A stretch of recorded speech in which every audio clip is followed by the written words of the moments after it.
L'excitation était palpable alors que les 5 amis se rassemblaient devant le vieux 4x4 qui les conduirait vers leur refuge en montagne. Lisa, la plus téméraire du groupe, trépignait d'impatience, tandis que Thomas, le planificateur, vérifiait une dernière fois la liste des provisions.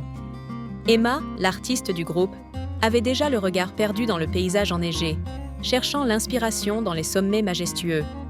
Lucas, le plus calme d'entre eux, observait ses amis avec un sourire discret, savourant l'excitation collective. Quant à Noah, le Benjamin, il sautillait d'un pied sur l'autre, impatient de découvrir les merveilles que la nature leur réservait. Leur guide, Antoine, un montagnard expérimenté à la barbe fournie et au regard pétillant, les accueillit avec une chaleur contagieuse. Il leur fit un briefing sur les sentiers à emprunter, les précautions à prendre et les beautés à découvrir. L'aventure pouvait commencer. La randonnée s'avéra être un véritable enchantement. Les amis marchaient en file indienne, émerveillés par les paysages spectaculaires qui se dévoilèrent devant eux. La neige immaculée scintillait sous le soleil hivernal. Les sapins géants se dressaient fièrement vers le ciel, et le silence était rompu par le crissement de leurs bottes sur la neige. En fin d'après-midi, ils atteignirent enfin le chalet, un refuge rustique niché au pied d'une falaise. Antoine leur fit visiter les lieux. Une grande pièce commune avec une cheminée à foyer ouvert, une cuisine équipée et des chambres confortables. Un soupir de satisfaction s'échappa des lèvres de chacun. Ils allaient y passer un séjour inoubliable. Le soir venu, ils se rassemblèrent autour de la cheminée, savourant un bon repas chaud et partageant des histoires et des rires. La fatigue de la journée s'évanouit rapidement, remplacée par une sensation de bien-être et de camaraderie. Cependant, l'atmosphère joyeuse fut soudainement brisée par un cri perçant qui résonna dans la nuit. Les amis se précipitèrent dehors, le cœur battant la chamade. C'est alors qu'ils firent la macabre découverte. Antoine gisait sans vie dans la neige, un large couteau ensanglanté planté dans sa poitrine. La panique s'empara du groupe. Que s'était-il passé? Qui avait pu tuer leur guide? Et surtout, était-il en danger? Isolés dans ce chalet perdu au milieu de nulle part, avec un meurtrier parmi eux, les 5 amis allaient en voir se serrer les coudes et affronter leur pire cauchemar. Le week-end de détente et de camaraderie venait de se transformer en un véritable combat pour la survie. Le silence assourdissant qui suivit le cri d'Emma était encore plus terrifiant que le cri lui-même. Les 5 amis se figèrent, les yeux rivés sur le corps sans vie d'Antoine gisant dans la neige ensanglantée.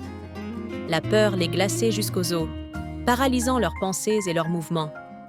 Lisa, la première à rompre le silence, se précipita vers le corps, son visage déformé par l'horreur. Elle vérifia le pouls d'Antoine, mais il était trop tard. Il était bel et bien mort. Thomas, toujours aussi pragmatique, prit les choses en main. Il ordonna aux autres de rentrer dans le chalet et de se barricader à l'intérieur. Il fallait réfléchir à la situation et élaborer un plan. De retour dans la chaleur relative du chalet, une lourde atmosphère s'installa. Les amis se regardaient avec suspicion, chacun se demandant si le meurtrier n'était pas parmi eux. La confiance qui les unissait depuis si longtemps s'effritait sous le poids de la peur et de l'incertitude. Emma, habituellement si joyeuse et optimiste, était effondrée. Elle ne pouvait se résoudre à croire que l'un d'entre eux avait pu tuer Antoine, leur guide bienveillant. Elle les connaissait tous depuis si longtemps. Comment l'un d'entre eux aurait-il pu commettre un acte aussi ignoble? Lucas, le plus calme du groupe, essaya de calmer ses amis. Il leur rappela qu'il était important de rester unis et de ne pas céder à la panique. Noah, le Benjamin, était terrorisé. Il se serrait contre Lisa, cherchant refuge dans ses bras. Il n'avait jamais rien vécu de tel de toute sa vie, et il ne comprenait pas ce qui se passait. Pendant que les émotions tourbillonnaient dans le chalet, Thomas passa en revue les événements de la journée. Y avait-il eu quelque chose de suspect? Un comportement étrange? Une dispute? Mais il ne trouvait rien qui puisse les aider à identifier le coupable. Soudain, Emma se souvint de quelque chose. Plus tôt dans la journée, elle avait aperçu Antoine se disputer avec une personne inconnue dans la forêt. Elle n'avait pas pu distinguer le visage de la personne, mais elle avait entendu des bribes de conversation, et le ton était clairement hostile. Cette information redonna un peu d'espoir aux amis. Peut-être que le meurtrier n'était pas l'un d'entre eux, mais alors, Qui était cette personne mystérieuse et que pouvait-elle vouloir? La nuit s'annonçait longue et angoissante. Les amis, armés de couteaux et de bâtons qu'ils avaient trouvés dans le chalet, se relayèrent pour surveiller les fenêtres. Le sommeil était impossible, hanté par le visage d'Antoine et la peur de l'inconnu. Le lendemain matin, déterminés à découvrir la vérité, les amis décidèrent de partir à la recherche de la personne qu'Emma avait aperçue. Ils suivirent les traces de pas qu'elle avait laissées dans la neige, espérant qu'elle les mènerait à des réponses. Leur expédition les conduisit loin du chalet, dans les profondeurs de la forêt. Le chemin était ardu, semé d'obstacles et de dangers. Mais la peur et la détermination les poussaient en avant. Après des heures de marche, ils tombèrent sur une petite cabane en bois isolé, le cœur battant la chalamade. La neige qui recouvrait le sol étouffait leurs pas, créant une atmosphère pesante et silencieuse. La tension était palpable. L'air semblait vibrer d'une énergie menaçante. Lisa, toujours téméraire, prit l'initiative et poussa prudemment la porte entr'ouverte. Les charnières grincèrent lugubrement, comme si la cabane elle-même protestait contre leur intrusion. L'intérieur était sombre et poussiéreux. Des toiles d'araignée pendaient aux poutres du plafond, et une odeur de renfermé flottait dans l'air. Les amis avancèrent pas à pas, leurs yeux s'adaptant progressivement à la pénombre. Au centre de la pièce, une table en bois massif était entourée de chaises dépareillées. Sur la table, une lampe à pétrole éclairait faiblement une carte dépliée.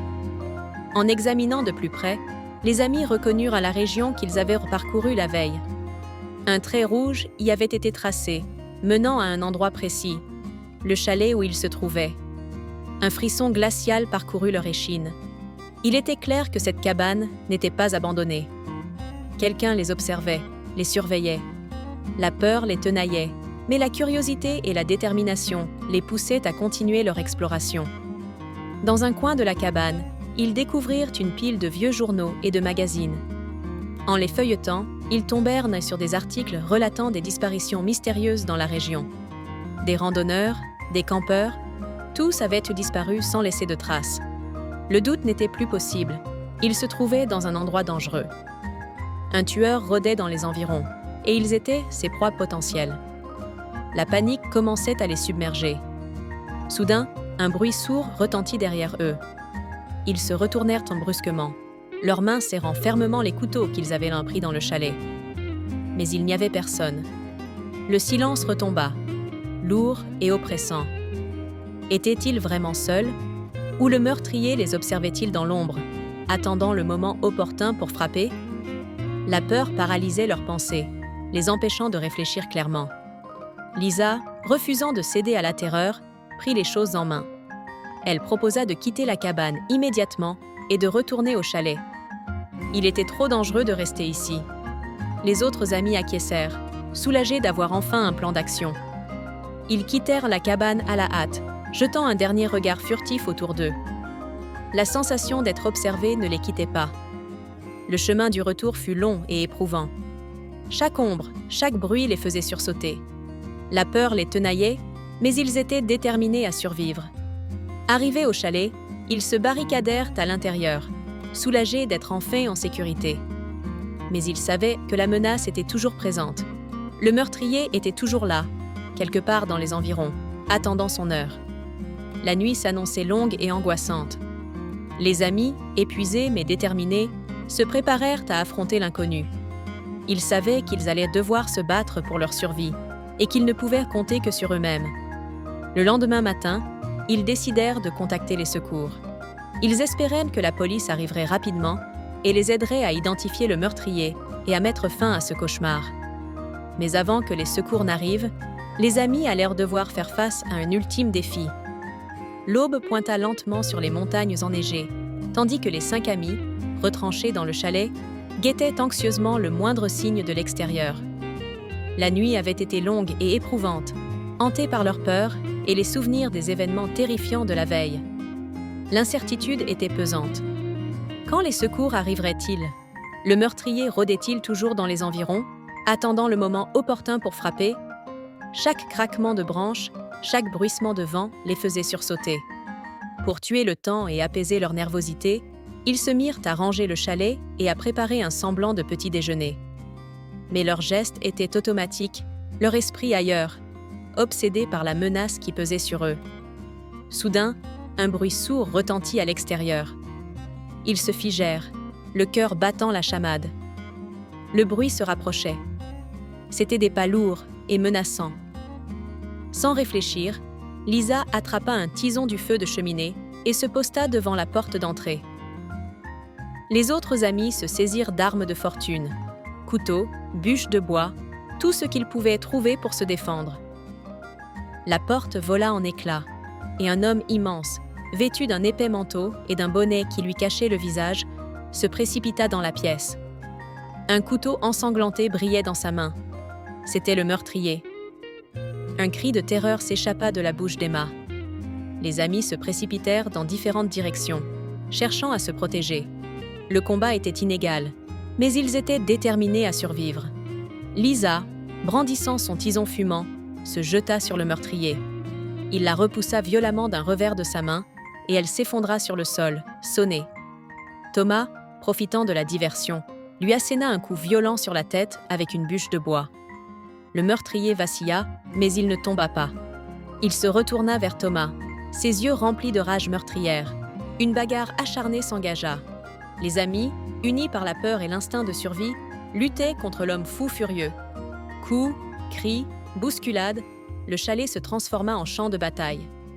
Emma, malgré sa terreur, se saisit d'un couteau et se précipita sur le meurtrier. Elle lui planta la lame dans le dos, le faisant hurler de douleur. L'homme, affaibli par la blessure et la fatigue, lâcha son couteau et s'effondra sur le sol. Les amis se figèrent, haletants, couverts de blessures et de sueur. Ils avaient en survécu. Mais la victoire était amère. Un des leurs était gravement blessé. Lucas, atteint d'un coup de couteau à l'abdomen, gisait inconscient sur le sol. Sans perdre de temps, ils appelèrent les secours. Quelques minutes plus tard, le bruit des sirènes retentit dans la vallée. Les secours étaient en là. Les amis furent évacués vers l'hôpital. Lucas, entre la vie et la mort, fut pris en charge par une équipe de médecins. Les autres, traumatisés mais soulagés d'être en vie, durent raconter leur terrible expérience à la police. L'enquête s'ouvrit. Le meurtrier, arrêté par les forces de l'ordre, était un ancien guide de montagne, animé par une rancœur tenace envers Antoine. Il avait juré de se venger, et les amis s'étaient retrouvés pris entre deux feux. Le cauchemar était enfin terminé. Mais il avait laissé des cicatrices indélébiles dans leurs âmes. Ils avaient frôlé la mort, et ils ne seraient jamais plus les mêmes. L'aventure en montagne avait tourné au drame. Au lieu d'un week-end de détente et de camaraderie, ils avaient vécu l'horreur et la violence. Mais face à l'adversité, ils avaient fait preuve de courage et de solidarité, et ils avaient réussi à survivre.